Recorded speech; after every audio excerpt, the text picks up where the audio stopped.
Este soy yo. Y esta es mi chica. Creo que me va a dejar. Podemos seguir siendo amigos. ¿Esta cena?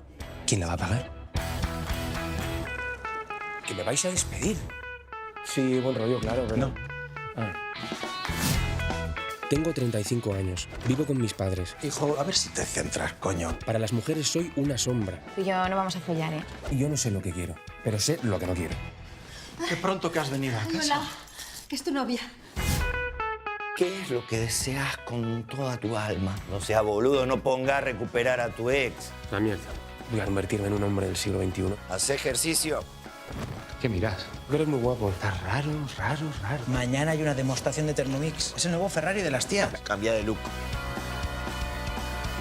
La noche me lo fijo.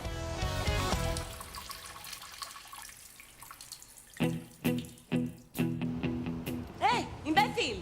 Que soy yo, Raquel. Tú eres Raquel del primero, ¿eh? Well, I know I'm gonna be the man who wakes up next to you. ¿Qué Raquel? Una amiga. Es que en el instituto... Estaba gorda con piojos. Claro, y ahora... Estoy buena. Que ahora te has enamorado. Ya lo que nos faltaba. ¿Eres un quejica? ¿Yo soy quejica? Todos lo sois. Ahora ya sé por qué me dejaste. Marcos, ahora no es el mejor momento.